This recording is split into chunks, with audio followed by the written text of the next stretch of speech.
Hello there. Today I want to talk about this concept of secondary loss. And this is very powerful concept when it comes to habit building.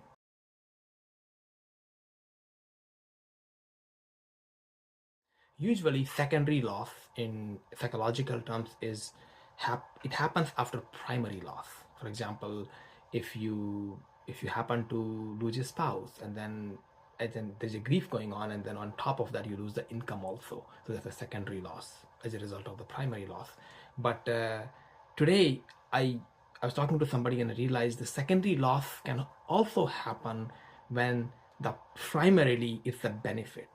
Secondary loss can be after we primarily benefit. For example, let's say if we procrastinate and it's a habit that we just can't get over it. I happen to do that a lot also, and I can't get over this. Then of course, if we stop procrastinating, it'll benefit us, but there's a loss involved possibly. Maybe we can hang out over coffee with people in office who all procrastinate. There's a friendship going on and we lose those friendships, for example.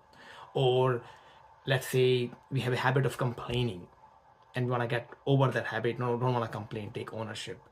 But it's possible that a lot of our friendships are around, we complain about each other, complain about other people, and the friendships are based on that. So if we stop complaining, there's a secondary loss of losing the friendship. And therefore, primarily there's a benefit of not complaining or not procrastinating.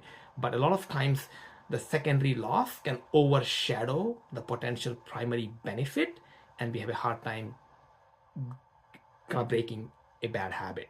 If you have a habit that you see clearly that is hurting you, you intellectually in your mind it's actually a bad habit, and somehow you're not able to let go, you're not able to break it. You break it for some time and you come back to it and come back to it, and it's an ongoing thing.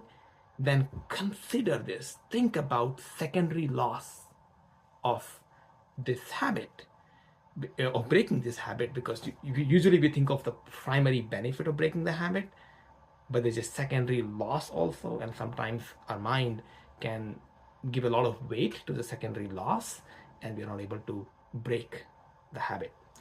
In that sense, whatever we do, we are usually doing our best. I believe we are always doing our best when we consider our knowledge, awareness, understanding, and intuitively the understanding of the primary benefit and the secondary loss.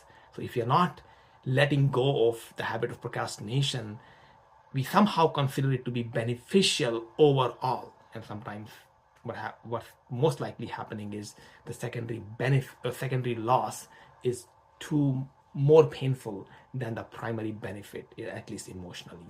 So there you go. If you have a difficulty breaking a habit, consider what you will lose if you were to break that habit. And that awareness will most likely help you to either come up with a different strategy and over time break the habit. That's all for now. Secondary loss. Thank you.